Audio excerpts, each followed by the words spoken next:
I'm Steve Forbes, and you're watching Traders Nation. Welcome back. You are tuned in to Traders Nation. My pleasure to have with us here today Debbie Bloyd. She's CEO of DLB Financial Services. Debbie, welcome to Traders Nation. How are you today?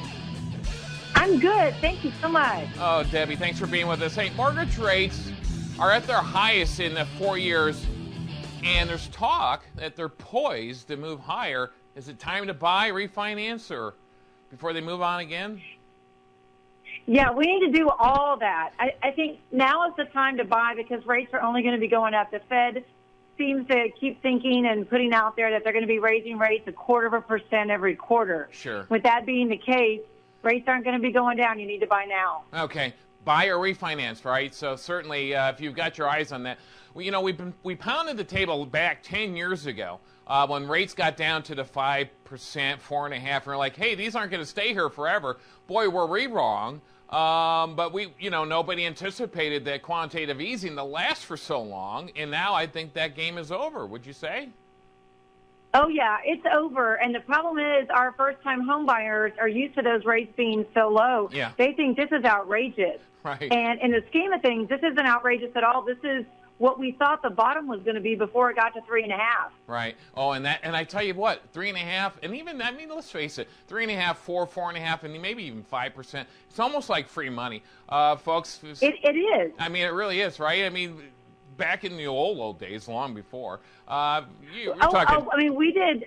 Yeah. I started 20 years ago in the mortgage business, and rates were 10, 12%. Sure. So everything is on sale right now. We just don't realize it. That's right. All right. So with rates being as low as they are, so we got this kind of a conundrum. Okay, we would like our housing values to go up, but when they do that, and the rates go up, it really kind of pushes some people out of the market because now, with rates going up, their financing options are going to be slimmer for qualifying purposes, right? So income to ratio is going to be different. It's going to be harder to buy, right? It's going to be harder to buy, and they also have a lot more student debt and credit card bills are mounting again. Sure. So a lot of people are refinancing now when rates are like this because they're getting out of credit card debt or car notes that are in the 20 percentile. They need to refinance it and do all that now. But first-time home buyers still need a small amount of money to get started, and FHA is 3.5%. Right. And I think what lenders feel like if you can't come up with 3.5%, you're really not serious about buying a home. And the thing is they want you to have skin in the game. I'm kind of surprised, they really tightened up the regulations and restricted the type. You had to come in at 20%. And at least the banks were. Some of the banks were very conservative and say, hey, you got to have some skin on the game. Are they loosening up those restrictions? Do you see that lenders doing that? Yeah, there are programs available, Kurt. There's the USDA loan that's based, in the county areas. Yeah. There's something called a SES program, which is down payment assistance based on your earnings and how many people are in your household. Sure. And then every city basically has some down payment assistance money if you fit that certain city's criteria for people in the home versus their income. So the only loan that's really 100% finance free is going to be a VA loan, but FHA is only at 3.5. Okay, that's not bad. All right, so who's backing most of those? The Fed's still backing a lot of those lower price homes, some of those plans that you were talking about? Yeah, the government's backing almost everything. Some private enterprise, but it's mostly government loans. Yeah. So the SES program is a grant program, a lot like the city gets grants. Every city gets grant money, and it's to help people with lower income afford that down payment. The city also has grants for rehab loans for you to renovate your home. So the city is a great place to start for lower income families. So what do? Do they kick in on part of the down payment, or is it just a matter of lowering the interest rates or the requirements for you to be in fully? Oh no, they kick in the money. And so the deal is the interest rate with us stays the same, but the city kicks in the money, or the SES program kicks in maybe even 10% down. Sure. It can go to 5 to 10% down. The requirements are you have to be in the house for at least 5 years. Okay. Some of the other requirements are how many people are in the house and how much the income of the total household comes to. And every county is different. I see. Okay, so there is a set of criteria at least to go in, a minimum criteria at least to go in and take advantage of those. And certainly if folks meet that, they should look at that. All right, so let's talk about I mean, it's almost close to free money. By the time you get your 10% down and you get an FHA loan, I mean, interest rates are up maybe 5.25%. Sure. But you're still able to afford a home. Yeah, absolutely. I think if we start creeping above that, I think it's going to start squeezing a lot of people out of the market. I think that's going to happen. Yeah.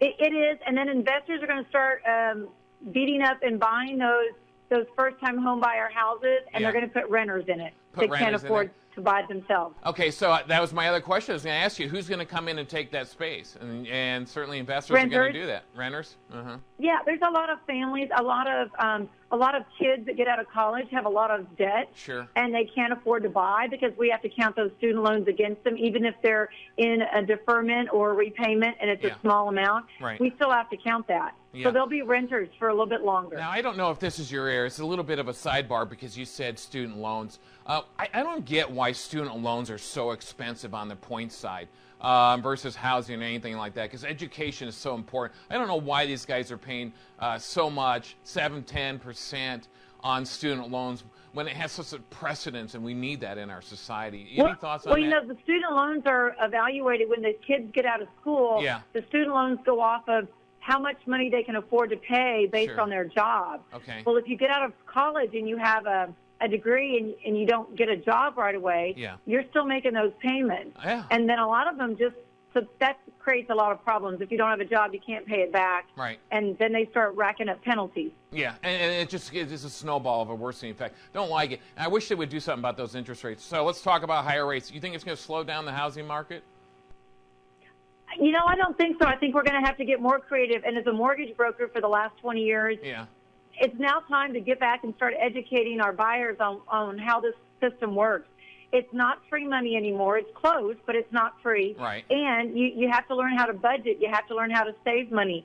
This is where we shine. We're no longer order takers. We need to be educators again. Oh, nice. What would be like one or two things that you would sit down and speak with somebody about? Is it going to be the payment? Is it going to be their finances overall? What would it be, Debbie?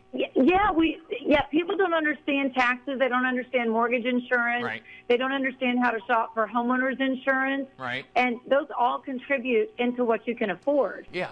So as a person that sits between the bank and the borrower, I mean, you really could put together a nice little set of tools, great experience for the customer, right, that they can utilize to help them, right? Yeah.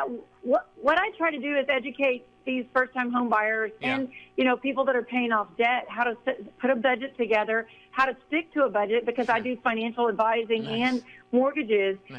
My jobs overlap, and most people need them both. They really get a lot of counseling when they come to our company just for mortgage help. They get counseling on really financial help altogether. Right. We got less than a minute. Where do you see rates by the end of the year? Like you said, the Fed's going to jack up rates probably once or twice by the end of the year, possibly. Where do you see rates? I bet the 5.75 wouldn't be out of the question. Really? Close to 6? Yeah. So seriously, they're folks, going up. Yeah, I mean, if you're thinking about buying and if you're thinking about refinancing, you may want to get on it because it's on the move. Yeah, get on it sooner than later. That's right. Where can we find you, Debbie? Debbie, you can find me. My website is called moneystrategieswithdebbie.com. Okay. And I'll be glad to help anybody that has questions about mortgages, either in the states that I'm licensed in or almost any state. We'll be glad to help. Head on over there today, Debbie Bloyd. Thanks for being with us today. Appreciate it. Have a good day. Thank you. I appreciate your time. You bet.